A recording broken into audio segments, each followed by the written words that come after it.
Good evening and welcome to Close Up. Last week we highlighted the events of International Women's Day that was celebrated on the 8th of March. On the show tonight we highlight specific issues dealing with women. And joining me on the show tonight is the Fiji Women's Crisis Center Coordinator Shamima Ali. Shamima, welcome to the show tonight. Thank you. So International Women's Day could not be celebrated on a larger scale this year due to the pandemic, but there were different events held around the country. What is your take on the amount of awareness created on women this year compared to the previous years? You know, gradually, since we started marking International Women's Day way back in 1987, it has really blossomed into something quite big. And so, you know, with that momentum, this year also was a hive of activity, and it was all over the country, and you know, and women from different walks of life, from different areas of, you know, whatever they are doing and things like that, addressing different issues, and even government getting involved, and non-governmental organizations, and so on. So, you know, it's really becoming localized. So that was really good to see. And Shamima, noted that you briefly spoke against the theme "Break the Bias" at the If Women Stop, the World Stop concert. If you could just give us a brief background and the reasons behind this. Yeah, so yeah, I did speak about International Women's Day, that we must not lose sight of the origins. I'm an old school feminist, so, and I very much believe in the women's movement and what we have achieved through the movement, the feminist women's movement. So when people talk about International Women's Day being a UN day and so on, I believe it's an insult to the women who started it over a century ago. And these were ordinary women marching for their rights, better working conditions, voting rights, and so on, you know, and in America, in Europe, and so on. That was the movement that started the establishment of an International Women's Day. And it was 1975 when the UN recognized it as such and sort of named it as International Women's Day, 8th of March, and so on. And also that we very quickly take up any theme that the UN gives out, you know. It's a good theme, gender equality, you know, for a more sustainable future. That, of course, is part and parcel of the whole feminist movement, what we advocate for, and so on, that when you have equality, gender equality, and so on, then we move better. And, you know, we have development is far more sustainable. So, but we can also pick up our own themes. You know, you think globally and you localize it, you know, and you act locally. So the Crisis Center has always picked its own theme, and I think other NGOs have picked their own theme and so on. And sometimes, and then break the bias and so on. And do people actually understand? For me, it was like, do we understand what it actually means, or we just pick up things and just say break the bias and so on? Do we really look deep into it? What does break the bias mean? And break the bias, of course, this year has come from a PR company, you know, and sort of they just expanded on it and so on. So for me, the localizing International Women's Day and what we are going to, our realities, our context of climate change, of our cultural context, you know, with COVID and so on, you know, those are the themes that are so relevant to us. And when we do talk about you know, gender equality, then we really have to unpeel the onion layer by layer and say exactly what do we mean, and you know, really do a better analysis of it. Thank you for that explanation, Shamima.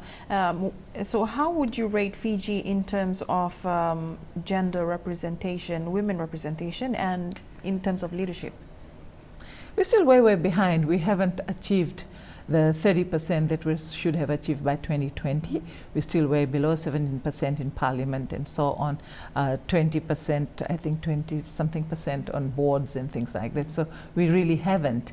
And you know, some government institutions are getting rid of the of the quota system, because they think because they've got more than ever before, even though we haven't reached the required percentage, they're getting rid of it because there are too many women all of a sudden appearing and so on, you know. So really we are lagging behind.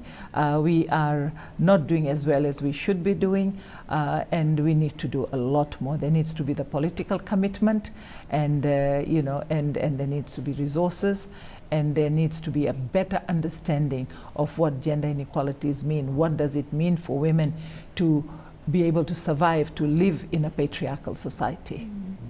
And so what would the Fiji Women's Crisis Center's suggestion to our leaders on behalf of women in Fiji? Look, we've got very good gender policies. We've got, on violence against women, we're doing very well.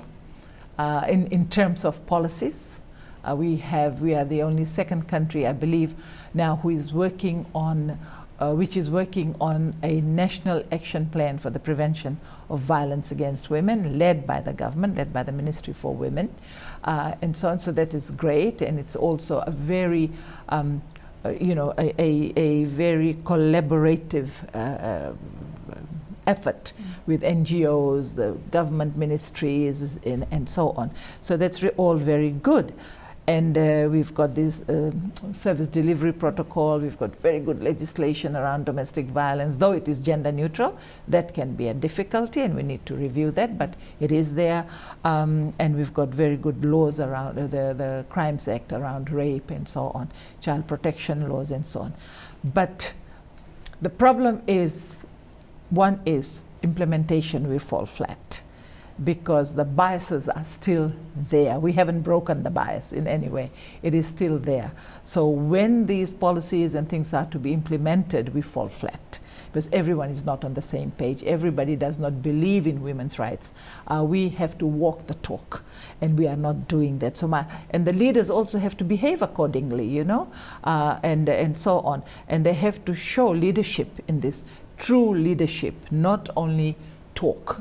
Not only talk, not only policies. Have we done our bit? You know, it has to be true leadership, commitment, resources, and commitment to the issues and so on. So, you know, I would just ask them to listen to the women, listen to them, don't talk at them, listen to them, and just look at what their needs are, and not the women that you usually, the privileged, the already privileged women. I mean, listen to everyone, the privileged women, but including those who are not so privileged, who we don't see, the hidden women of this country, and many of them are suffering at all levels. Thank you for that, Shamima. Don't go away, we'll have more discussions after this break.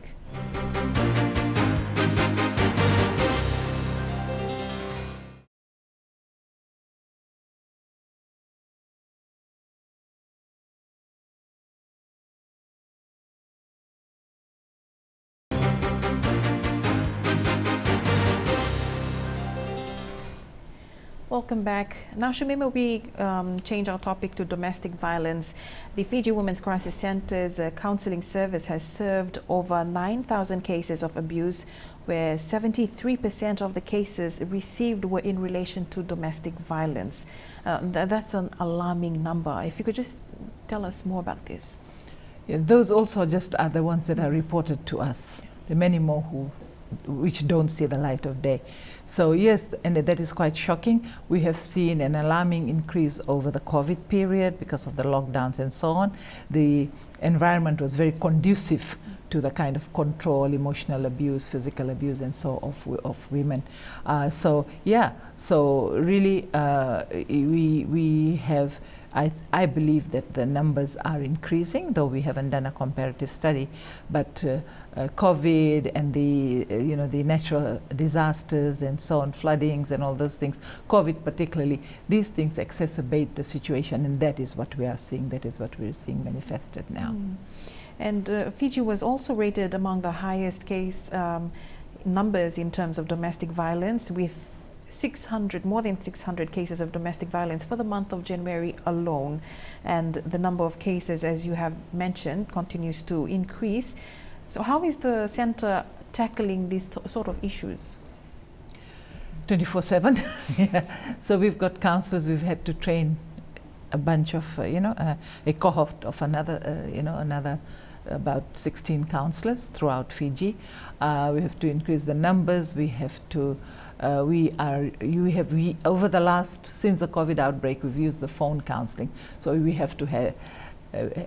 have had to become more adept at dealing with the phone, and with the phone and with COVID and so on. One can't go out and get the woman and go to the police station and so on. You have to depend on other service providers. So that happened. So we had to work with the police, we had to work with the Ministry of Health, we had to put them in quarantine and pre-test and post-testing for COVID. All those things became our area of work once it was reported to us. And many people were also referring survivors to us and so on. So that's how we cope. And luckily that, we've been around for a long time. We've got some very seasoned counselors who've been there for in excess of 10 years for us. And so, they know what to do. So they have been doing that 24/7. The lines have to be open. We had about, I think, 12 lines running, as well as, we contracted by government to run the 1560 line, which is toll-free from any outlet and so on. So with all of that, we were kept very, very busy. And sometimes, and then of course we did a lot of child recovery cases. So we've got 5 lawyers, a cohort of 5 lawyers. So they were very busy and they know people and they were able to do that. Where legal aid failed us, our lawyers were able to do this by phone or even in person, driving over and things like that. Yeah. So still it's hard work. It's very stressful, and it does impact on workers and counselors' mental health and so on. So we have to look after that part of it also. Now, I understand that with the lifting of the curfew, this must have been a relief for the Fiji Women's Crisis Center in terms of reaching out to victims or those who need assistance. But this could also be overwhelming for the center in terms of the workload. How is the center coping with this? Yeah, so we've just, from the first week of February, we opened our doors so we can do face-to-face counseling with all the COVID protocols in place and so on, and it's difficult. We have had to, and we are very fortunate that we are well funded by our donors, New Zealand and Australia, and they do recognize the kind of work that we do and what is needed. So we have our own building where we used to do the counseling. That has become an administration building. We have had to rent 2 more properties across the road to be able to accommodate the survivors, because they just rushed in as soon as we opened our doors, both here, Nandi, Ba, and so on. And so we're coping in that way. And as I said before, their well-being of the counselors is also important. So days off and stress-related days off, debriefing, and all those kind of things, and mentoring from the more senior ones to the more new ones and so on. So, we have to do all of that. We can never sit down and say, oh, we're relaxing now, things like that. It's always, things are also happening, because we don't only deal with domestic violence, we deal with rape, we deal with child rape, sexual harassment, and all other land issues, elderly women being kicked out of their homes and so on. So all this comes in. Then we also deal with cases of police brutality and state brutality and things like that. So everyone comes to the crisis center. Even men are coming. We have had to set up men's lines, and our male advocates are handling those, the calls that come through to us. So we're doing the referrals to our male advocates to be able to deal with that also. Men are, of course, because they've, COVID has really impacted on them, and some were suicidal, and some were really stressed out because they could not meet the needs of their families and so on. So from the center's experience, some victims return to their abusive relationships. What does the center do about these cases? So see, the counselor's job is to, the first time, because that woman, we might not see her again. We cannot guarantee she's going to come back, or be allowed to come back, more like it. So what we do is the counselors are well versed in the law. They're paralegals almost. They know the police procedures. Police come and talk to us about those procedures. They know the court system. They know about legal aid. They know about the DPP. So they know all that, and where else they can get help. So that in that one meeting, she tries to impart all that to her while the woman works out her options, so working out her options with her. So the woman goes back with all that information, knowing how she can obtain a DVRO, where she can go, and she's always encouraged to call back. She's given a number to call back at any time that she wants to. The door is always open. And there's no way that if she wants to go back that we will deter her. That's the choice she is making. So that empowers her. She has information now. So we hope things are going to be better when she goes back. But we also, the councils also teach her how to reduce the risk, which is very sad in her own home, how to keep stand near the door when he comes in that kind of mood. Don't go to the room where the violence always happens, either in the bedroom or the bathroom or the kitchen or things like that. Stand near the door so you can run out, things like that. So, so if she decides to go back, how to keep herself safe and how to reduce the risk. Shamima, while we note that women can also be abusers, as you have noted earlier, in some cases, majority of them, however, are men. How do you think Fiji or even the Pacific region are taking this awareness and harsh penalties on domestic violence as of now? The Pacific is doing very well because of the women's movement. Our movement is the Pacific Women's Network Against Violence Against Women, and that was established in 1992. The Crisis Center took the lead on that, and so we've got about 15 countries that we work with around the region, mentoring, training, and all those things, and some very good ones have survived over almost 30 years, Vanuatu and so on. So, the women's movement have pushed for this, and of course, international pressure from, donors also and so on. But the women's movement has been very instrumental in getting us good legislation and things like that. But there's a lot of work being done. But the whole cause of all these forms of violence against women is patriarchy, the patriarchal structures that we have that enables men to have a lot of privileges and they're the beneficiaries of women's labor and so on and so forth. And women are given sort of a second-class status. And that hasn't changed. Individual women have done well. But when you talk about the masses of women in Fiji and the Pacific, we haven't done well at all, and so on. And of course, education has improved and more women going into non-traditional roles and so on. But it's really difficult to shift that mindset. And that's further exacerbated by cultural beliefs, by religious beliefs. We often are not quite religious beliefs, but the interpretation and so on. So those things, and people are very religious and people are very culture bound. So it's really hard to shift that. But we must, International Women's Day and this month of the year is also when we must celebrate our achievements, how far we have come, and then keep chipping away at it. So when you have a women's movement, a feminist women's movement, a rights-based, who push for it, then just like in Fiji, other people have come on board, and so on. And then if there's a government, whichever government it is, if the government has made a commitment to women and is willing to put resources there, the budget reflects it, the services that are provided reflects it, then we can get somewhere and we're all on the same page, and so on. But if we're all going all over the place, then we cannot do that. Thank you for that, Shamima. Don't go away, we'll have our third and final segment after this break.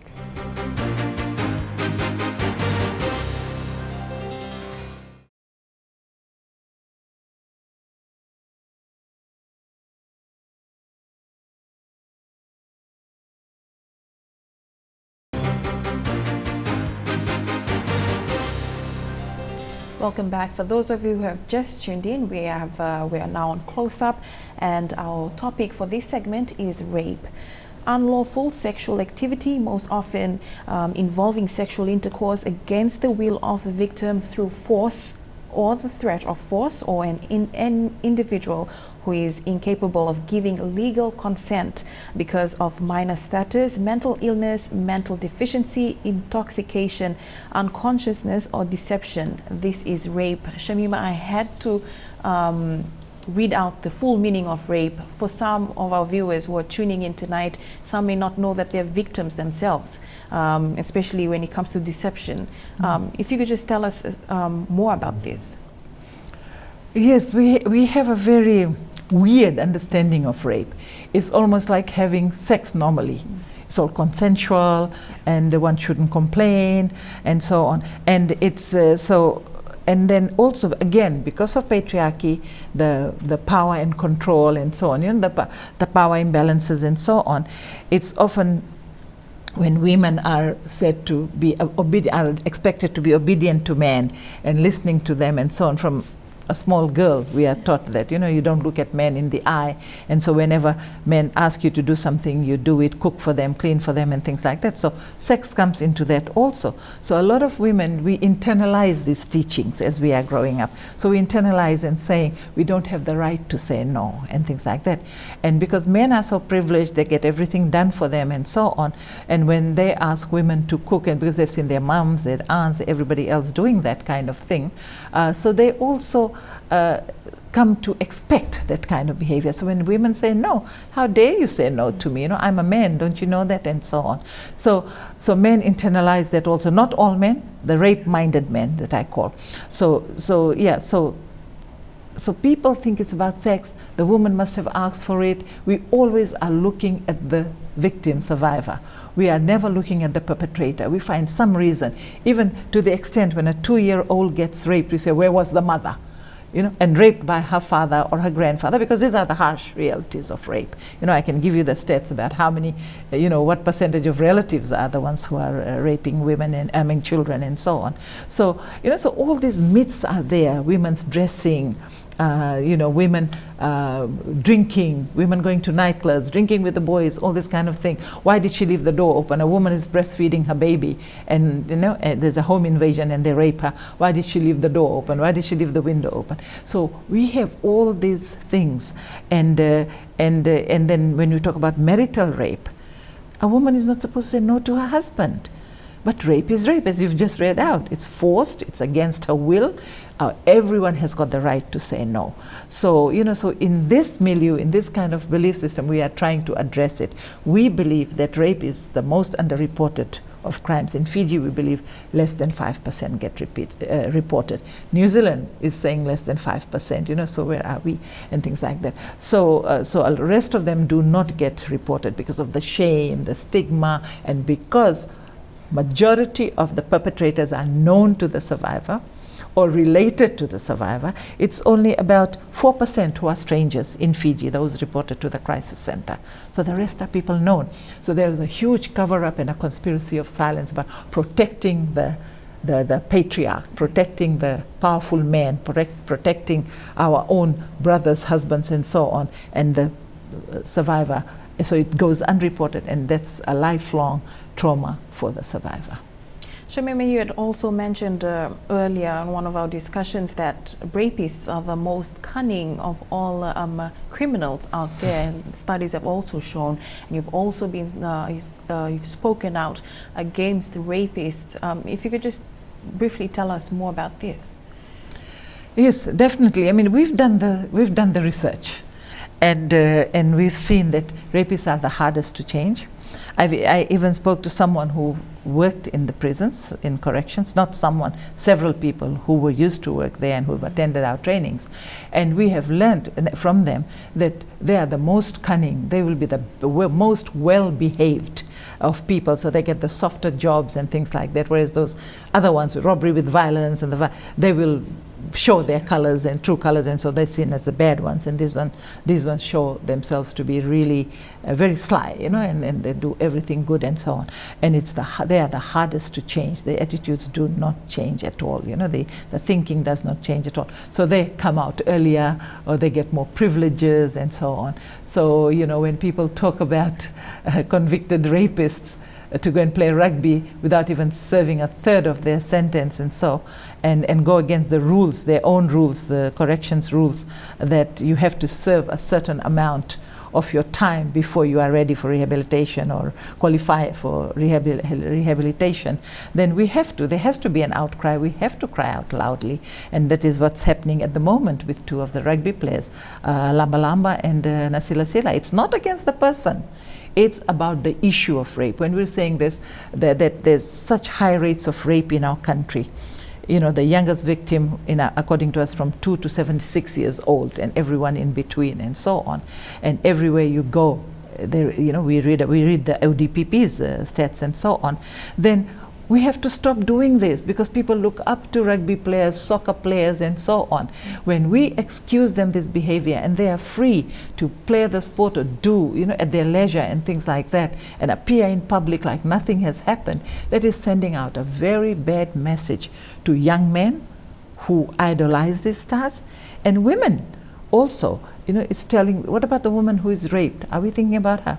Women who are raped, they will say, I can't report. Why should I report? Because look, this is what's happening to him. Like he can go and play wherever it's where I'm still suffering here from, other rapes and things like that. So that is why we're saying it's a heinous crime. We cannot excuse that at all. And I know there's an outcry from men particularly. So, I ask the question, what if this was my own sister, my own mom, my own daughter? Would we protect a convicted rapist and allow him to go and play and so on? Yes, forgiveness has its place, but we have to look at the crime. There are many more people who are serving sentences for crimes that are not as heinous as rape is, and they are still there. They're still there. No one's talking about them, rehabilitating them, and so on.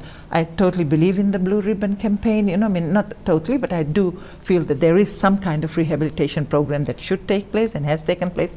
But when there are these biases within it, and and when I know for a fact, we who work in this area, that we do not have psychologists who are trained in working with rapists. What we have read is psychologists who have worked in prisons and so on, and they say these are the hardest to change. So I don't buy into that. So we need to know, we have to be more transparent, to go according to the law, and I believe also that that something needs to be done about this. We cannot allow this to happen, because then we might as well just shut up and don't talk about stopping rape. Let it carry on, and these people go back and enjoy a life just because they are wonderful players of whatever sport that we have. So do you think that this recent outcry that the Fiji Women's Care Center is the complaints that are they falling on deaf ears, or and what are you going to do about this? Well, you see, we thought, because this is not the first time, this is the fourth time, and concerning the same people. This is the fourth time in the last 18 months, 2 years or so, and so on. And we've said it. So we thought that this time, International Women's Day and so on, so the outcry would be enough, because, the Prime Minister is talking about uplifting women, And I said, well, here somebody will hear us. And even the Minister for Women, she has spoken out against this, but she is part of the government, and she also needs to talk to the Prime Minister, talk to corrections and so on. She has the power which we don't have, but nothing has come out of this. So we are now going to take the next step, which is making it official, actually writing letters and bringing this issue to the notice of people who should be addressing it. And we also look to the Constitutional Officers Commission, because they hire the commissioners of police, corrections, and so on, military and so on. So they need to come on board also. The minister concerned needs to come on board also. That's what we're looking at, and so making it official is going on to a higher level. Unfortunately, Shamima, we're running out of time, but I thank you once again for joining us. Is there anything else you'd like to add to those who are tuning in tonight? Yeah, well, I would just like to say to the women who are listening in that you do not need to suffer in silence. You have every right to report if anything of this sort happens to you, whether you're a victim of domestic violence, rape, of a child that has been raped or is being ill-treated and so on. You have got a line 1560-1560 that the Crisis Center runs for the government, and from any network it's toll-free, meaning you don't have to pay anything. So please call and get access to it. I call upon people not to be bystanders. We can report a case of violence if you see it, encourage the survivor to talk to us, to the crisis center, to call us, to get help. Help is available. And the men out there, I call out to you. You can be such great partners in this. If you would, if you do want to, please contact the crisis center, and we can run some training programs, awareness programs, and we can talk about how we can work together, collaborate together on this. Thank you very much, Shamima.